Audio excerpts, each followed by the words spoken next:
আসসালামু আলাইকুম। আজকে এই বইয়ের চতুর্থ পর্বটি পড়ে শোনাচ্ছি। Relationship bank account.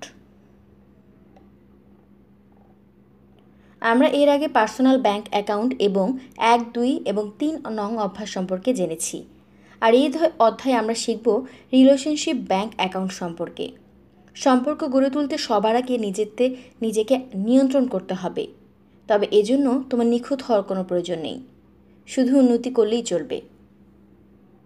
সাফল্য নিজের জন্য যেমন জরুরি ঠিক তেমন গুরুত্বপূর্ণ, কারণ বেশিরভাগ ক্ষেত্রেই সবচেয়ে গুরুত্বপূর্ণ উপাদানটি হলো তুমি কে। আমি রিলেশনশিপ ব্যাংক অ্যাকাউন্টকে সংক্ষেপে বলবো আরবিএ। এর আগে আমরা পিবিএ বা পার্সোনাল ব্যাংক অ্যাকাউন্ট নিয়ে আলোচনা করেছি। এখানে তোমার ভেতরকার আস্থা এবং আত্মবিশ্বাসের কথা বলা হয়েছে। একইভাবে যার বা যাদের সঙ্গে তোমার সম্পর্ক রয়েছে তাতে আস্থা এবং বিশ্বাসের পরিমাণ কতটুকু সেটি বিশ্লেষণের প্রয়াস পেয়েছি।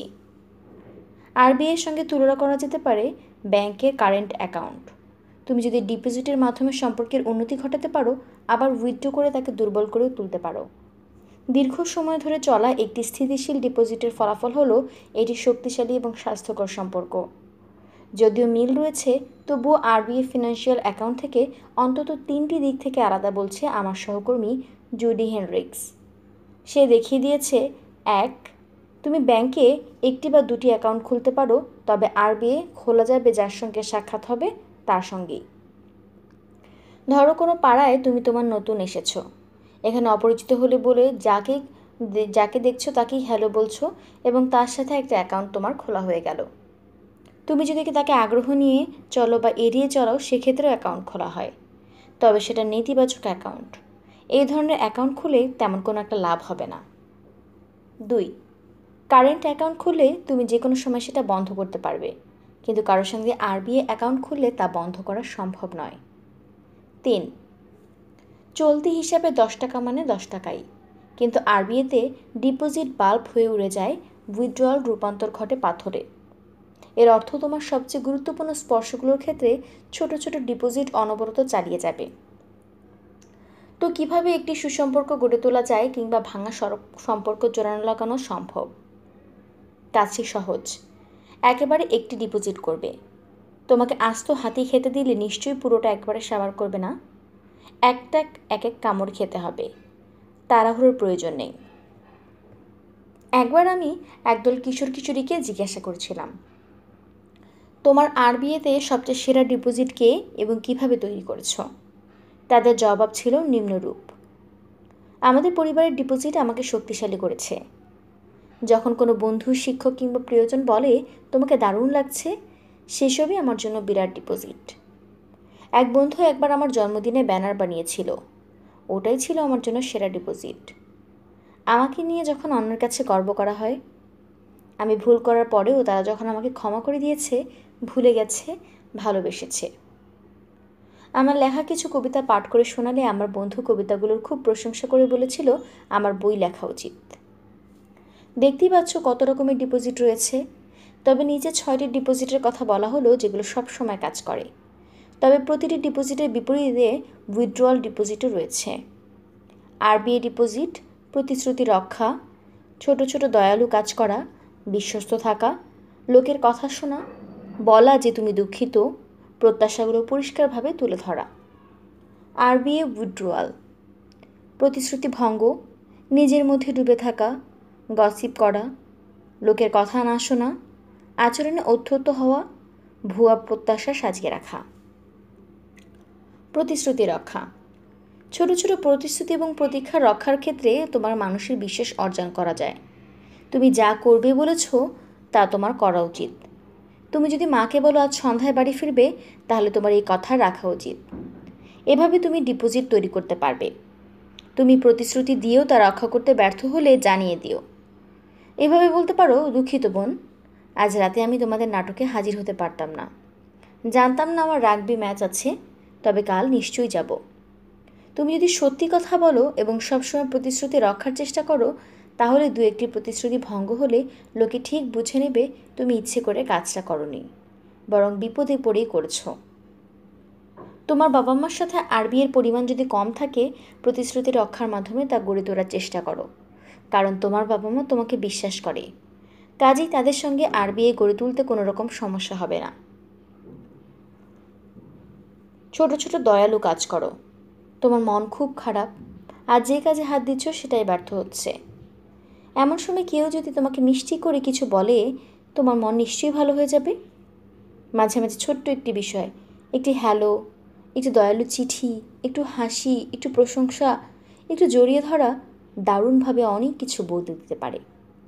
যদি বন্ধুত্ব গড়ে তুলতে চাও, ছোট ছোট এই কাজগুলো করো, কারণ সম্পর্কের মাঝে ছোটগুলোই বড় কাজ করে। মার্ক টুয়েন বলেছেন, চমৎকার একটি প্রশংসা আমার 3 মাসের চলার পাথেও। জাপানি প্রবাদ রয়েছে, একটি দয়ালু কথা 3টি শীতের মাসকে উষ্ণ করে তুলতে পারে। বিশ্বস্ত হও। আরবিআইয়ের অন্যতম বৃহৎ ডিপোজিট হলো অন্যের প্রতি বিশ্বস্ত থাকা। তবে কেউ সামনে থাকলেই যে তার প্রতি বিশ্বস্ত থাকতে হবে, ব্যাপারটা এমন নয়। পেছনে থেকেও সেটা করা যায়। প্রথমত, তোমার মন্তব্য যারা শুনছে তাদের কিন্তু তোমাদের পছন্দ করতে পারছে না। তুমি যদি শোনো যে গ্রেগের অনুপস্থিতিতে আমি তার বিরুদ্ধে কুৎসা রটাচ্ছি, তার মানে কি এই নয় যে তুমি যখন থাকবে না আমি তোমার সম্পর্কেও আজেবাজে কথা বলবো না? বলবো। আমার অভ্যাসই হচ্ছে কুৎসা রটানো। দ্বিতীয়ত, তুমি যখন কারো বিরুদ্ধে বাজে কথা বলছো, তাহলে যার সম্পর্কে কুৎসা রটানো হচ্ছে তার কাছ থেকে কিন্তু অদৃশ্য উড্রল হয়ে যাচ্ছ। তোমার কি কখনো এমন মনে হয় না যে তুমি যেমন লোকের আড়ালে তাদের নিয়ে বাজে কথা বলো, ঠিক তেমনিও তোমার আড়ালে তারা তোমাকে তেমনি গালাগাল দেয়? তুমি হয়তো সেই গালাগাল শুনতে পাওনি, কিন্তু অনুভব করতে পারবে। এটা অদ্ভুত শোনালেও সত্যি। তুমি লোকের সামনে মিষ্টি কথা বলছো, আর তারা ফিরে গেলেই বাজে কথা রটাচ্ছ। ভেবো না যেটা তারা টের পায় না। যে কোনোভাবেই হোক তারা এটা বুঝে নেয়। টিনেজারদের মধ্যে গসিপিং একটি মস্ত সমস্যা, বিশেষ করে মেয়েদের মধ্যে। ছেলেরা হাতাহাতি করে, কিন্তু মেয়েরা গালিগালাজ করে, একে অপরকে ছিঁড়ে ফেলে দেয়। গসিপ করা হয় নিরাপত্তাহীনতা, ভয় বা হুমকি থেকে। যেসব মানুষ অন্যদের থেকে একটু ভিন্ন, আত্মবিশ্বাসী, সবার থেকে আলাদা, এদেরকেই গসিপ করার জন্য বেছে নেয় গসিপাররা। গুজব, গুঞ্জন অন্য যে কোনো বাজে অভ্যাসের চেয়ে অনেক বেশি সম্পর্ক এবং সম্মান নষ্ট করে। আমার বন্ধু অ্যানি এই গল্পটি আমাকে বলে যে গসিপের বিষয়টি কত ভয়াবহ। সেইবার FCSC সামারে আমার বেস্ট ফ্রেন্ডরা এবং আমি 2টি ছেলের সঙ্গে ডেট করেছিলাম। বেস্ট ফ্রেন্ড তারা এবং আমি 2টি ছেলের সঙ্গে ডেট করেছিলাম। ছেলেটি 2টি সম্পর্কে পরস্পরের বেস্ট ফ্রেন্ড ছিল। আমরা আমাদের বেস্ট ফ্রেন্ড 4 জনে একত্রিত হলে দারুণ আড্ডা জমে উঠত। এর মধ্যে একবার উইকেন্ডে টারা এবং আমার বয়ফ্রেন্ড তাদের পরিবারের সঙ্গে বাইরে বেড়াতে যায়। টারার বয়ফ্রেন্ড উইল আমাকে ফোন করে বলে, টারা এবং শেষ যেহেতু শহরের বাইরে, আমাদেরও তেমন করার মতো কিছু কাজ নেই, চলো দুজনে মিলে একটা সিনেমা দেখে আসি। যেহেতু আমরা একে অপরের খুব ভালো বন্ধু এবং উইল সেটা জানতো, আমিও জানতাম, তাই ভাবলাম একসঙ্গে ছবি দেখলে সমস্যা নেই। কিন্তু সিনেমা হলে আমাদের কেউ দেখে ফেলে এবং বিষয়টির ভুল ব্যাখ্যা করে। আমরা থাকতাম একটি ছোট শহরে এবং সেখানে গসিপ বাতাসের বেগে ছড়ে যায়। আমার বেস্ট ফ্রেন্ড বা বয়ফ্রেন্ডকে কিছু বলার আগেই গুজবটি রটে যায়। তখন আমার এইসব গুজবের রাশ টেনে ধরার কোনো উপায় ছিল না। আমি ওদেরকে হাই বললেই ওরা জবাব দিত না, কঠিন করে রাখত মুখ। আমাদের মধ্যে কোনো যোগাযোগ ছিল না, কোনো ব্যাখ্যা দিতে পারছিলাম না। আমার বেস্ট ফ্রেন্ড এবং বয়ফ্রেন্ড ছড়িয়ে পড়া নোংরা গসিপটি বিশ্বাস করেছে এবং এটা তাদের ক্রোধের আগুনে ঘি ঢেলেছিল। বিশ্বস্ততা নিয়ে সেই গ্রীষ্মে আমি মস্ত একটা শিক্ষা পেয়েছিলাম, যা কখনো ভুলব না। অজাতক আমার বেস্ট ফ্রেন্ড আমাকে বিশ্বাস করে না। উপরে গল্পটি শুনে মনে হলো পরস্পরের প্রতি সামান্য বিশ্বস্ততা থাকলে ঘটনাটা এত দূর এগোতো না। তো মানুষ বিশ্বস্ত হতে পারে কিভাবে? বিশ্বস্ত মানুষ গোপন কথা গোপন রাখে। বিশ্বস্ত মানুষ গসিপ এড়িয়ে চলে। তুমি কি কখনো গ্রুপ চ্যাট থেকে কখনো কেটে পড়েছো এই ভয়ে যে তোমাকে নিয়ে কেউ গসিপ করতে পারে, কেউ তোমাকে নিয়ে ভাবার সুযোগ না পায়? জলাতঙ্ক রোগের মতো এড়িয়ে চলবে গসিপ।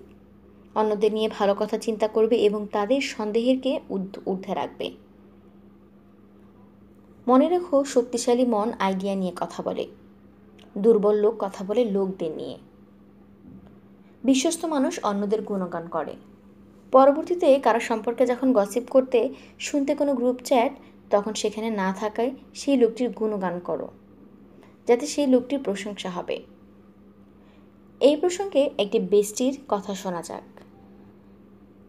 একদিন ইংরেজি ক্লাসে আমার এক বন্ধু ম্যাট একটি মেয়ের সম্পর্কে আজে বাজে কথা বলতে শুরু করলো। মেয়েটা ছিল আমার পড়শি। যদিও আমাদের মধ্যে তেমন ঘনিষ্ঠ বন্ধুত্বের সম্পর্ক গড়ে ওঠেনি, ম্যাটের বন্ধু মেয়েটিকে ডান্স করতে নিয়ে গিয়েছিল। তাই সে মেয়েটিকে উন্মাসিক ফালতু মেয়ে ছেলে বলে সম্বোধন করেছিল। আমি ওর দিকে ফেলে বলি, এসব কি বলছো তুমি? কিম এবং আমি তো একসঙ্গেই বেড়ে উঠেছি। আমি জানি ও খুব মিষ্টি একটা মেয়ে। এই কথা বলে আমি খানিকটা নিজেই অবাক হয়ে গেছিলাম। আসলে আমি সঙ্গে ওর সঙ্গে খাতির করতে চাইছিলাম। কিম যদিও জানতো না আমি ওর প্রশংসা করেছি, তবে ওর প্রতি আমার মনোভাবের পরিবর্তন হওয়ায় আমরা খুব ঘনিষ্ঠ বন্ধু হয়ে উঠি। ম্যাট এবং আমি এখনও খুব ভালো বন্ধু। গসিপ পাত্তা না দিলেও সাহসের প্রয়োজন হয়, তবে প্রাথমিক বিব্রত ভাবটি অন্তঃস্থল থেকে বিশ্বস্ত। আমি আমার পরিবারের সদস্যদের সঙ্গে বিশ্বস্ত থাকার চেষ্টা করেছি, ফলে তাদের সঙ্গে সম্পর্কটি সারা জীবন থেকে গেছে। বলো যে তুমি দুঃখিত। কারোর সঙ্গে চিৎকার চেঁচামেচি করলে, ওভার রিয়েক্ট করে ফেললে, তখন তুমি যদি সরি চাও, তোমাকে যে কোনো ব্যাংক অ্যাকাউন্ট দ্রুত ভরে যাবে। তবে বন্ধুকে আমি ভুল করেছি, আমি ক্ষমা চাইছি, এগুলো বলতে সাহস লাগে। বিশেষ করে নিজের বাবা মার কাছে ভুল স্বীকার করা তো খুবই কঠিন কাজ। 17 বছরের লেনা বলেছে, অভিজ্ঞতা থেকে আমি জানি ক্ষমার বিষয়টি আমার বাবা মার কাছে কী অর্থ বহন করে। আমি যদি নিজের ভুল স্বীকার করে তাদের কাছে ক্ষমা চাই, তারা সব কিছুর জন্য ক্ষমা করে দিতে রাজি। তবে কাজটি এতটা সহজ নয়। এক রাতে একটা ব্যাপারে আমার মার সঙ্গে খুব ঝগড়া হয়েছিল। আমি এমন একটা কাজ করছিলাম যেখানে মায়ের সম্মতি ছিল না মোটেই। আমি ব্যাপারটি বেমালুম অস্বীকার করে যাই এবং উল্টো ভাব করি, যাতে মা বাবাই সব কিছুর জন্য দায়ী। আমার মায়ের মুখের উপর দরাম করে আমি দরজা লাগিয়ে দেই। নিজের ঘরে ঢোকা মাত্র আমার খারাপ লাগতে শুরু করে। বুঝতে পারি যে ভুলটা আমারই। ভাবছিলাম আমি কি রুমে শুয়ে থাকবো, নাকি দোতলায় গিয়ে মার কাছে ক্ষমা চাইব। 2 মিনিট ভাবার পর চলে গেলাম মায়ের কাছে। তাকে জড়িয়ে ধরলাম এবং আচরণের জন্য ক্ষমা চাইলাম। আমার জীবনের সেরা কাজটি আমি সেদিন করেছিলাম। এরকম কোনো ব্যাপার ঘটেইনি যে আমি এতে বেশ হালকা বোধ করতে থাকি এবং খুশি মনে নিজের কাজ মন দেই। যাদের সঙ্গে তুমি খারাপ ব্যবহার করছো, তাদেরকে সরি বলতে দ্বিধা করো না। নিজের অহংবোধ বিসর্জন দিয়ে মনের সাহস এনে ক্ষমা চাইবে। দেখবি এর জন্য পরে কতটা ভালো বোধ করছো।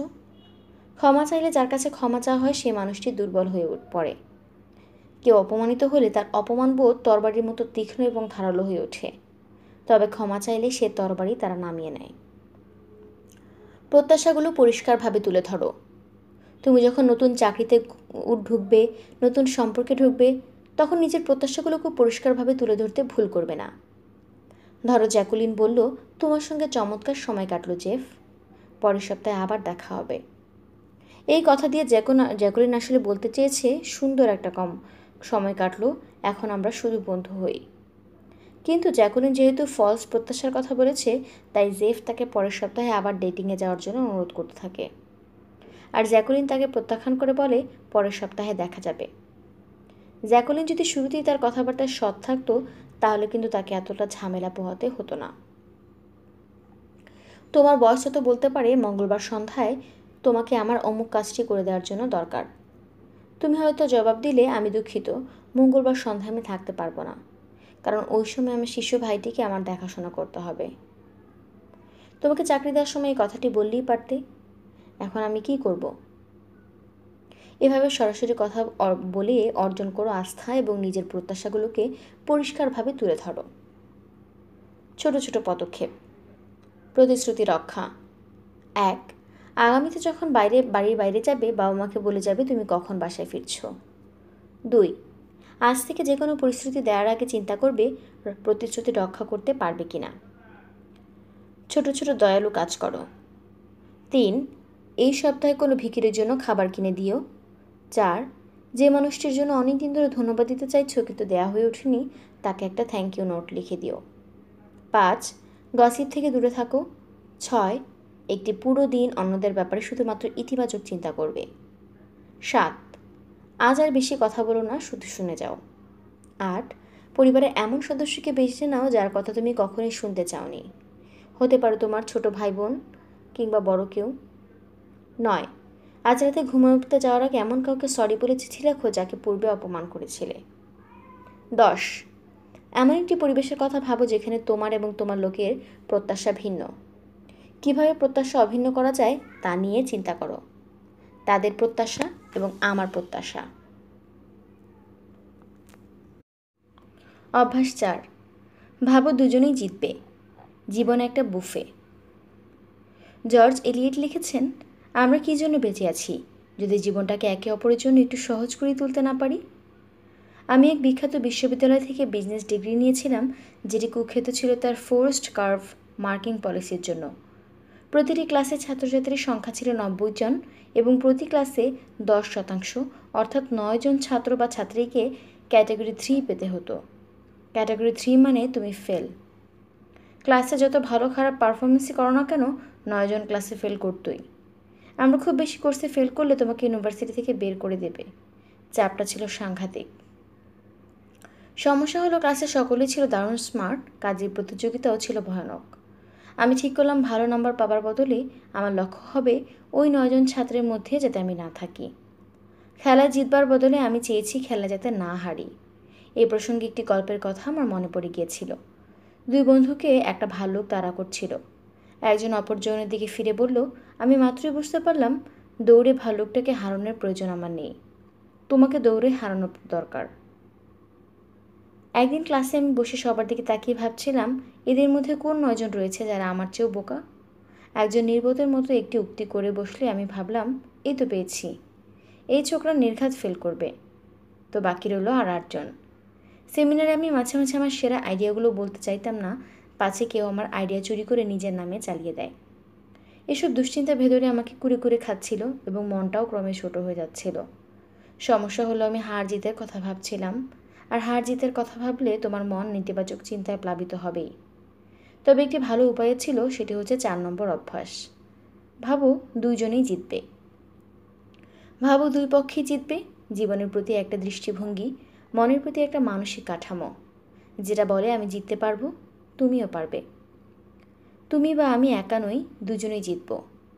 দুজনেই জিতবে, এই ভাবনাটিকে একে অন্যের সঙ্গে ভালোবাসা করার ভিত্তিমূল। এটি শুরু আমরা সবার একই ধারণা থাকে, কেউ কারোর চেয়ে ছোট বা বড় নই। এখন তোমরা বলতে পারো বাস্তববাদী হও শোন, এভাবে বললে হয় না। এটা নিষ্ঠুর পৃথিবী, প্রতিটি পদে পদে প্রতিযোগিতা। আমি তোমাদের সাথে একমত হতে পারলাম না। জীবন আসলে এরকম নয়। জীবন প্রতিযোগিতা নয়। একে অন্যকে ল্যাং মেরে এগিয়ে যাওয়ার নামও জীবন নয়। ব্যবসা বাণিজ্য খেলাধুলা এরকম অনেক প্রতিযোগিতা চলতে পারে, কিন্তু ওগুলো তো আমাদের তৈরি কতগুলো প্রতিষ্ঠান। কিন্তু সম্পর্ক ওভাবে যায় না। তোমরা হয়তো প্রশ্ন করতে পারো, সম্পর্কে কার জিতবার কথা বলছো তুমি, তোমার নাকি বন্ধুর? তাহলে এসো ভাবো যে দুজনেই জিতবে এরকম শিরোনামের একটি অদ্ভুত আইডিয়া আবিষ্কার করি। হার জিত, একটি টোটেম পোল। মম, আজ রাতে বড় একটি ম্যাচ আছে, খেলা দেখতে যাওয়ার জন্য আমার গাড়িটা লাগবে। সরি মেরি, আজ কিন্তু আমাকে সুপারমার্কেটে যেতে হবে, তোমার বন্ধুদের গাড়িতে যাও। কিন্তু মম, আমার বন্ধুদের কাছে লিফট চাইতে সবসময় ভালো লাগে না। শোনো, তুমি গত 1 সপ্তাহ ধরে অভিযোগ করে আসছো বাড়িতে খাবার নেই বলে। আমাকে বাজারে যেতেই হবে, দুঃখিত। তুমি মোটেই দুঃখিত নও। যদি দুঃখিত হতে তাহলে আমাকে গাড়িটা নিয়ে যেতে দিতে। তুমি খুব খারাপ। আমার প্রতি তোমার একটুও খেয়াল নেই। ঠিক আছে যাও, গাড়িটা নাও, কিন্তু কাল যখন খাওয়ার মতো কিছুই পাবে না তখন আমার কাছে ঘ্যান ঘ্যান করো না। এই ঘটনায় মা হেরেছেন, মেরি জিতেছে। একে বলে হার জিত। কিন্তু মেরি কি সত্যিই জিতল? হয়তো জিতেছে, কিন্তু মা কি ভাবলেন? পরের বার কি তিনি মেরিকে এরকম কোনো সুযোগ দেবেন? শেষ পর্যন্ত কি হবে তাই ভাবা উচিত। আমার কথাটা প্রমাণ করতে রডনির একটি গল্প বলা যেতে পারে। রডনি ছিল একটি সাধারণ বালক। প্রতিযোগিতায় অভিজ্ঞতা তার হয় 9 বছর বয়সে, যখন সে স্কুলের বার্ষিক প্রতিযোগিতায় নাম লেখায় এবং শীঘ্রই আবিষ্কার করে পুরস্কার দেওয়া হয়েছিল শুধুমাত্র প্রথম, দ্বিতীয় এবং তৃতীয় স্থানের জন্য। রডনি কোনো খেলায় জিততে পারেনি, তবে অংশ নিতে পেরেছে বলেই সে খুশি, এবং প্রতিযোগিতায় অংশ নেওয়ার কারণে সে একটি পুরস্কারও পেয়েছিল। যদিও তার বেস্ট ফ্রেন্ড বলেছে ওইটা পুরস্কার কোনো রকম ধাতব্যের মধ্যেই পড়ে না, কারণ প্রতিযোগিতায় অংশ নিলে সবাইকে এরকম সান্ত্বনা পুরস্কার দেওয়া হয়। সেকেন্ডের স্কুলে পড়ার সময় রডনিকে তার বাবা মা লেটেস্ট স্টাইলের জিন্স এবং জুতো কিনে দিতে পারেননি, কাজেই তাকে পুরনো জামাকাপড় এবং জুতোই পরতে হয়েছিল। সে দেখতো তার বড়লোক বন্ধুরা দামি দামি পোশাক পরে স্কুলে আসছে। রডনি তখন হীনমন্যতায় ভুগত। স্কুলে রডনি ভায়োলিন শিখতে শুরু করে এবং অর্কেস্ট্রায় যোগ দেয়। সে ব্রিটিশটা নিয়ে জানতে পারে শুধুমাত্র একজনকে ফার্স্ট প্রাইজ দেওয়া হবে। রডনি দ্বিতীয় পুরস্কার পেলেই হতাশ হলেও ভেবেছে তাকে অন্তত তৃতীয় হতে হয়নি। বাড়িতে রডনি তার মায়ের প্রিয় খোকা ছিল অনেক দিন, কিন্তু এখন তার ছোট ভাই স্পোর্টসে অনেকগুলো পুরস্কার জেতার দৌলতে মায়ের আদর পাচ্ছে বেশি। রডনি স্কুলে কোমর বেঁধে লেখাপড়া শুরু করে দেয় এই আশায় যে সে যদি পরীক্ষায় ভালো করতে পারে তাহলে আবার তার মায়ের প্রিয় হতে পারবে। সেকেন্ডের স্কুলে 4 বছর পড়াশোনা শেষে রডনি এখন কলেজে ভর্তি হতে প্রস্তুত। সে জিসিএসসি এবং নিল এবং বেশিরভাগই সি পেল। এতে অনেক ছাত্রের চেয়ে ভালো প্রমাণিত হলেও যারা এ এবং বি পেয়েছে তাদের চেয়ে প্রতিযোগিতায় স্বভাবতই পিছিয়ে রইল। দুর্ভাগ্যজনকই বলতে হবে, তার এমন গ্রেড আহামরি নয় যে সে পছন্দ মতো কলেজে ভর্তি হতে পারবে। সে কলেজে ভর্তি হলো যেখানে রডনি যেখানে নাম্বার দেওয়ার ব্যাপারে খুবই কড়াকড়ি। কেমিস্ট্রি ক্লাসে 30 জন ছাত্রছাত্রীর মধ্যে রডনি শুনল মাত্র 5 জন এ পেয়েছে, 5 জন বি গ্রেড, বাকিরা সবাই সি এবং ডি। সি এবং ডি এড়াতে রডনি কঠোর পরিশ্রম শুরু করল এবং ভাগ্যক্রমে ই পেল। এভাবেই এগিয়ে চলল। এরকম পৃথিবী বেড়ে উঠলে এতে অবাক হওয়ার কি আছে? রডনি এবং আমরা বেড়ে উঠব জীবনটাকে প্রতিযোগিতার একটি ক্ষেত্র হিসেবে দেখে এবং চিন্তা সব কিছুতেই করতে থাকবে। এতে অবাক হওয়ার কি আছে? আমরা কেবল খুঁটি বেয়ে উপরে উঠতে চাইব, তবে সৌভাগ্যবশত তুমি আমি ভিকটিম নই। আমাদের প্রো অ্যাক্টিভ হওয়ার শক্তি রয়েছে এবং আমরা এই হার জিত অবস্থাকে কাটিয়ে তুলতে পারব। হার জিত দৃষ্টিভঙ্গিকে বিশ্বাসীরা নানা রকম মুখোশ পরে থাকে, যেমন তারা নিজেদের স্বার্থ উদ্ধারে লোকদের মানসিক বা শারীরিকভাবে ব্যবহার করে, অন্যের মাথায় কাঁঠাল ভেঙে খায়, অন্যের ব্যাপারে গুজব ছড়ায়, ঘনিষ্ঠ কারো উন্নতি দেখলে ঈর্ষান্বিত হয়। শেষ পর্যন্ত এই হার জিত দৃষ্টিভঙ্গি লোকেদের ক্ষেত্রে ব্যাকফায়ার হয়। তুমি হয়তো টোটেম পোলের কথায় মাথায় উঠতে পারবে না, কিন্তু ওখানে নিঃসঙ্গ হয়ে পড়বে। তোমার ওখানে কোনো বন্ধু বান্ধব থাকবে না। যখন সবার ক্ষতি বলে আমার যদি পতন হয় তোমাকে নিয়েই হবে। দুঃখ দুর্দশা সবসময় সঙ্গী পছন্দ করে। যুদ্ধ সবার ক্ষতির মস্ত উদাহরণ। যুদ্ধে সবচেয়ে বেশি মানুষ হত্যা করতে পারে যারা, তারাই জিতে যায়, কিন্তু শেষ পর্যন্ত কেউই কিন্তু জেতে না। প্রতিশোধ গ্রহণও এই সবার ক্ষতির ক্যাটাগরির মধ্যে পড়ে। প্রতিশোধ নিয়ে হয়তো তুমি ভাবছো যে জিতে গেছো, আসলে যে তুমি নিজেকে আঘাত করছো। সবার ক্ষতির ব্যাপারটা ঘটে যখন দুটির হার জিত পার্টি একত্রিত হয়। যদি তুমি যে কোনো মূল্যে জয়ী হতে চাও, অপর পক্ষটিও যেভাবে হোক জিততে চায়, শেষে দুজনেরই কপাল কিন্তু হার লেখা আছে। উইন উইন বা দুজনেই জেতা, যত ইচ্ছে খেতে পারো বুফে। উইন উইন এমন একটি বিশ্বাস যেখানে ধারণা করা হয় সবাই জিতবে। এটি একই সঙ্গে ভালো এবং মন্দ। আমি তোমার ব্যাপারে নাক গলাবো না, তবে তোমার পাপস হয়েও থাকবো না। তুমি অন্য লোকদের পছন্দ করো এবং চাও তারা জীবনের সাফল্য লাভ করুক। উইন উইন পর্যাপ্ত। ধারণা করা হয় সাফল্যের কোনো সীমা পরিসীমা নেই। এটা তুমি আমি নয়, দুজনেই। কে পায়ের সবচেয়ে বড় টুকরাটি পাচ্ছে বিষয়টি তা নয়। এটি যত ইচ্ছে খেতে পারো, কিন্তু বুফের মতো। তুমি উইন উইন নিয়ে চিন্তা করতে পারো। এ সম্পর্কে কিছু উদাহরণ হচ্ছে, তুমি যেই রেস্টুরেন্টে কাজ করো সেখানে সম্প্রতি তোমার প্রমোশন হয়েছে। এই প্রমোশন পেতে তোমাকে যারা সাহায্য করেছে তাদের সকলকে নিয়ে এই প্রশংসা এবং স্বীকৃতি ভাগ করে নিতে পারো। তোমার বেস্ট ফ্রেন্ডটি সদ্য সেই বিশ্ববিদ্যালয়ে ভর্তির সুযোগ পেয়েছে যেখানে তোমারও পড়ার ইচ্ছে ছিল, কিন্তু তুমি পারোনি। নিজের জন্য মন খারাপ হলেও বন্ধুর জন্য খুশি হও। তুমি বাইরে ডিনার খেতে চাও, তোমার বন্ধু মুভি দেখতে চাইছে। এক্ষেত্রে মুভির সিডি ভাড়া করে বাড়িতে এনে দুজনে মুভি দেখতে দেখতে খেতে পারো এবং ছবিটি দেখতে পারো। প্রতিযোগিতা অত্যন্ত স্বাস্থ্যকর হতে পারে, এটা আমাদের উন্নতি ঘটাতে সক্ষম। প্রতিযোগিতা ছাড়া আমরা কখনো বুঝতে পারবো না আসলে আমরা কত দূর যেতে পারবো। তবে প্রতিযোগিতার আরেকটি দিক রয়েছে, সেটা শোভন নয়। স্টার ওয়ার্স সিনেমায় লিউক স্কাইওয়াকার একটি পজিটিভ এনার্জি শিল্ডের কথা জানতে পারে, যার নাম দ্য ফোর্স। এটি সব কিছুতে প্রাণ সঞ্চার করে। পরে লিউক যখন শয়তান ডার্থ ডেভারের সাথে লড়াই করে তখন ফোর্সের অন্ধকার দিকটির কথা জানতে পারে। ডার্থ বলে তুমি শক্তির অন্ধকার দিকের কথা জানো না। প্রতিযোগিতারও একটি অন্ধকার দিক রয়েছে, একটি আলোকিত দিক। একটি অন্ধকার দিক, দুটি শক্তিশালী। তবে পার্থক্য হলো প্রতিযোগিতাটি স্বাস্থ্যকর হয়ে ওঠে যখন তুমি নিজের সঙ্গে তা করো, কিংবা শীর্ষে পৌঁছানোর জন্য তোমাকে চ্যালেঞ্জ করতে হয় এবং তুমি সেরাটা দেওয়ার চেষ্টা করো। একজন বিখ্যাত কোচ একবার বলেছিলেন, একজন অ্যাথলেটকে দুটি অত্যন্ত বাজে বিষয়ের সম্মুখীন হতে হয়: ব্যর্থতার ভয় এবং জিতবার অপরিমিত ইচ্ছা।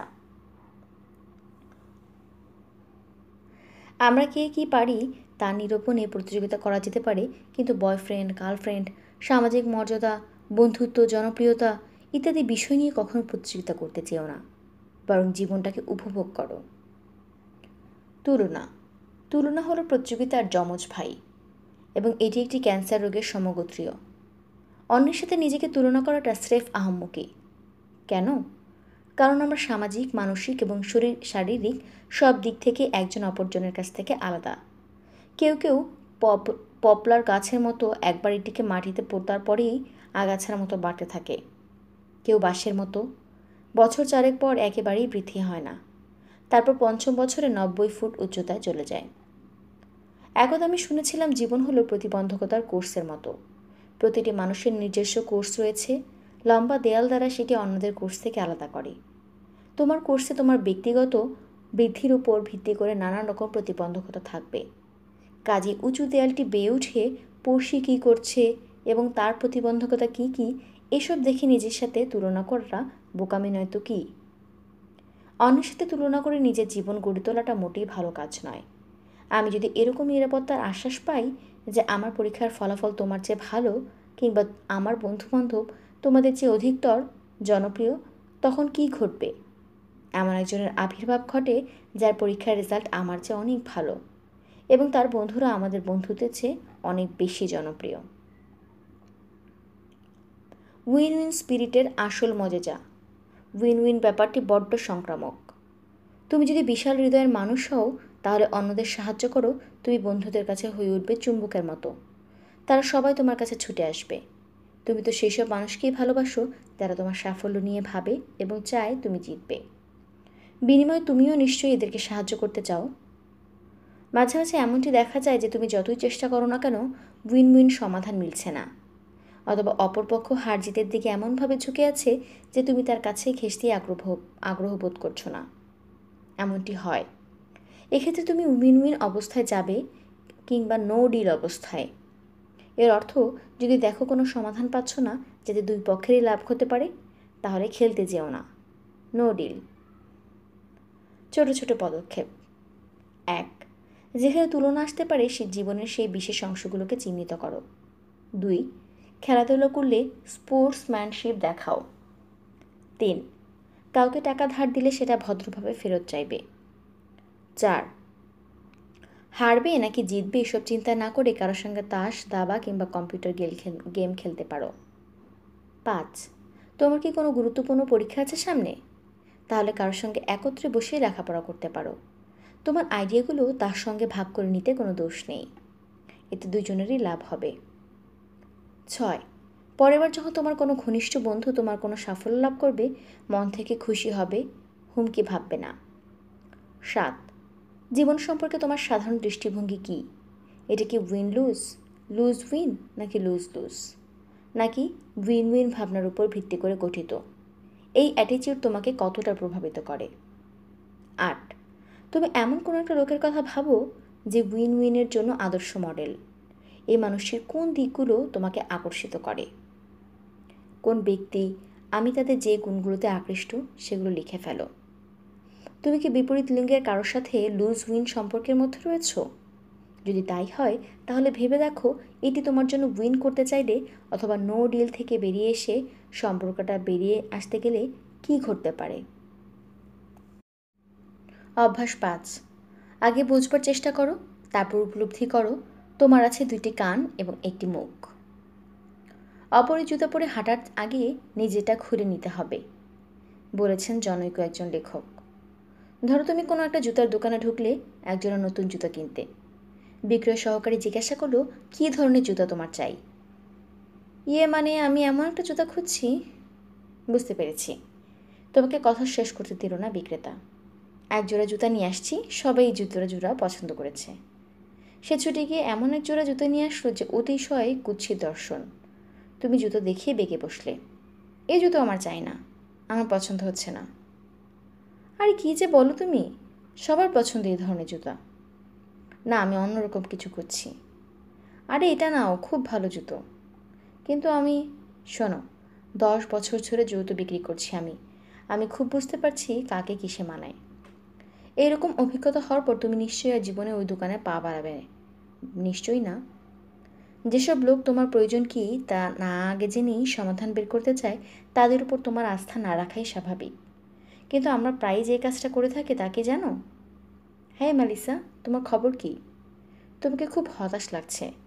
কোনো সমস্যা? তুমি বুঝবে না কলিন, শুনলে ভাববে বোকার মতো কাজ করেছি। না, তেমন কিছু ভাববো না। কি হয়েছে বলো, আমি শুনবার জন্য তৈরি। না, তোমাকে বলা যাবে না। আরে বলোই না। বেশ। মানে আমার আর টনির মধ্যে সম্পর্কটা ঠিক আগের মতো নেই।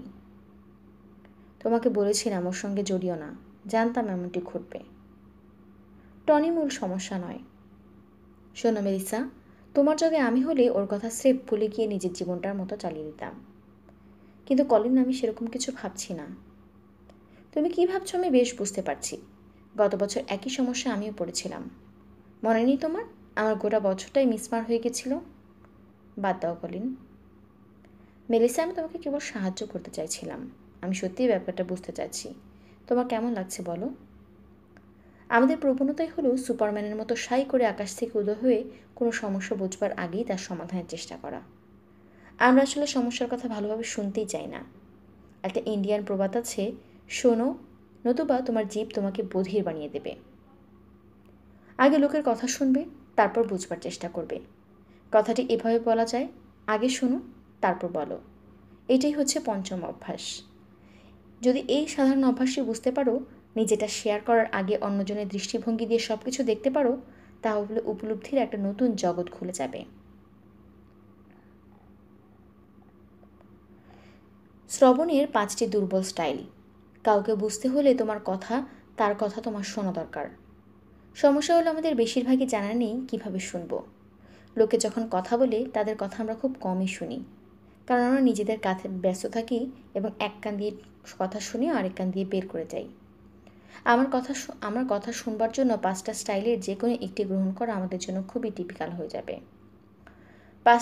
কথা শুনবার 5টি দুর্বল স্টাইল হলো: অন্যমনস্ক থাকা, কথা শুনবার ভান করা, নির্বাচিত কিছু কথা শ্রবণ, শব্দ শ্রবণ, আত্মকেন্দ্রিক শ্রবণ। উপদেশ। আমাদের সমস্যা হলো কথা শোনার চেয়ে আমরা উপদেশ দিতে বেশি পছন্দ করি, আর এই কাজটা বড়রা বেশি করে থাকে। ছোট বোন তার বড় ভাইকে বলছে, আমাদের নতুন স্কুলটা মোটেই পছন্দ নয়। ওখানে ভর্তি হওয়ার পর নিজে থেকেই কেমন যেন একঘেয়ে লাগছে। নতুন কোনো বন্ধুও পাইনি। বোনের কথা ভালোভাবে না শুনেই ভাই বলছে, তোমার উচিত নতুন নতুন লোকের সাথে মেলামেশা করা, খেলাধুলা এবং ক্লাবে সম্পৃক্ত হওয়া। আমিও তাই করেছি। ছোট বোন কিন্তু তার ভাইয়ের কাছ থেকে এরকম কোনো উপদেশ চায়নি। সে শুধু চেয়েছে তার ভাই যেন তার কথাগুলো শোনে। সে যদি উপলব্ধি করতো যে তার কথা মনোযোগ দিয়ে ভাই শুনছে, তাহলে আর উপদেশ মেনে নিত। বড় ভাইটা এভাবে বড় ডিপোজিটের একটা সুযোগ হারালো। নাক গলানো। লোকে তাদের আবেগ অনুভূতি শেয়ার করার আগেই যখন সেগুলো ঘুরে আনা হয়, সেটা তখন নাক গলানোর পর্যায়ে পড়ে। তোমার মা তোমাকে খুব ভালোবাসেন, তোমার ভালো চান, সেই অভিপ্রায় থেকেই তোমার ব্যাপারে সব কিছু জানতে চান। কিন্তু তুমি যখন তার সাথে সব কিছু শেয়ার করতে প্রস্তুত থাকো না, তখন তার এই প্রচেষ্টা তোমার কাছে মনে হয় স্রেফ অনধিকার চর্চা। তখন তুমি রেগে যাও এবং তার সঙ্গে কথা বলতে চাও না। হাই হানি, আজকে স্কুল কেমন হলো? ভালো। পরীক্ষা? খারাপ না। তোমার বন্ধুদের কী খবর? ওরা ভালোই আছে। আজ রাতে তোমার কোনো প্ল্যান প্রোগ্রাম আছে?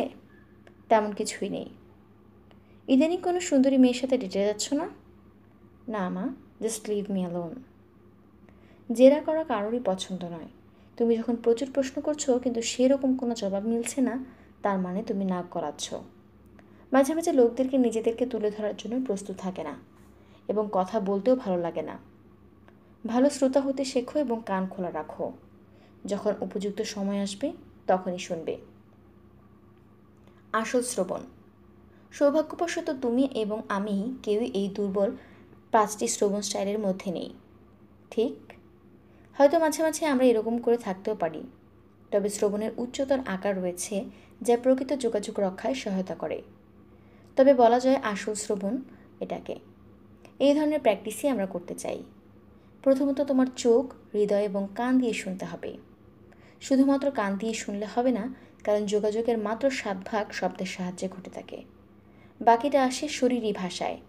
আমরা কিভাবে কথা বলি, আমাদের গলার স্বরের মাধ্যমে কতটুকু আবেগ প্রকাশিত হয়, সেটা 40 ভাগ। লোকে কি বলছে শুনতে হলে তারা কি বলছে তা জানতে হবে।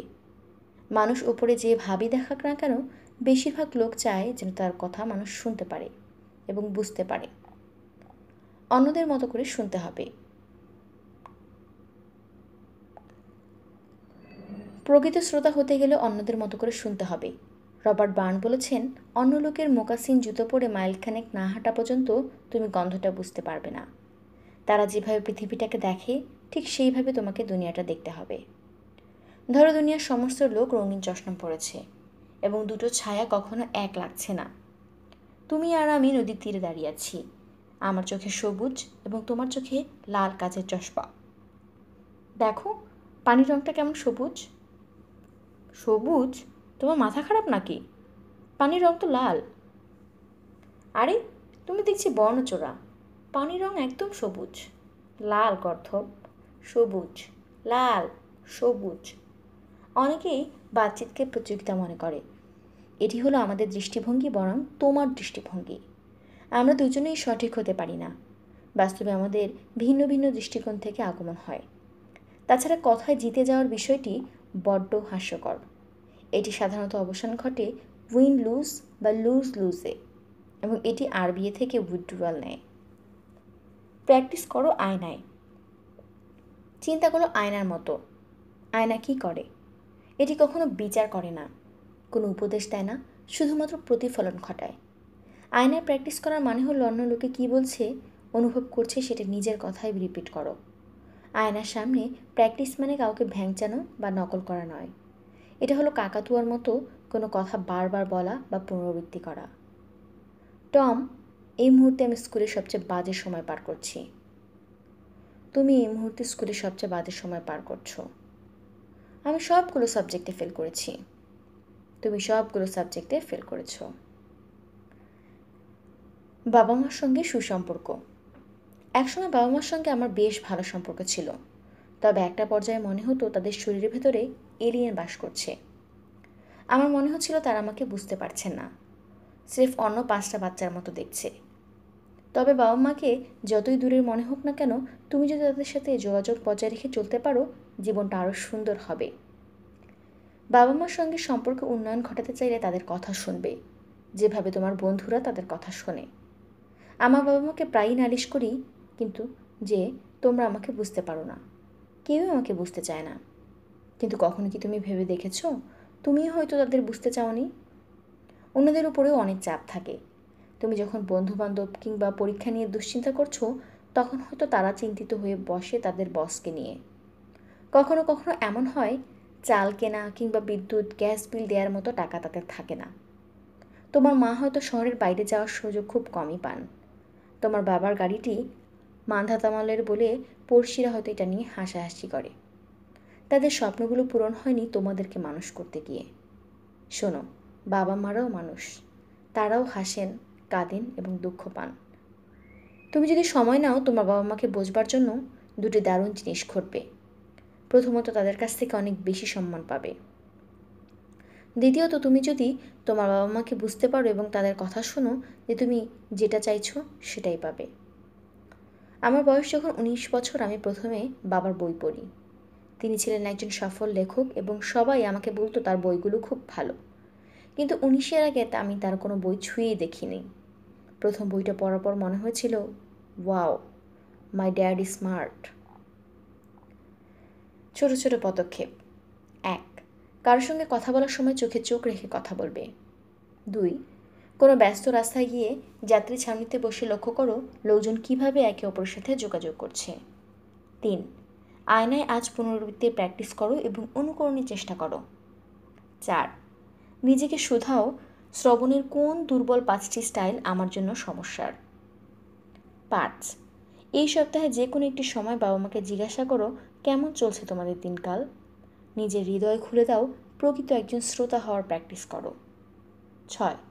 তুমি যদি বক্তা হও একটু বিরতি নাও এবং দিনটি কাটিয়ে দাও লোকের কথা শুনে, শুধু প্রয়োজন হলে কথা বলবে। 7.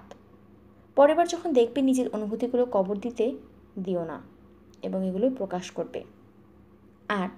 এমন একটি পরিবেশের কথা চিন্তা করো যেখানে তোমার গঠনমূলক ফিডব্যাক অন্য একজন মানুষকে সত্যিই সাহায্য করবে। যথাযথ সময়ে এটি তাদের সঙ্গে শেয়ার করবে।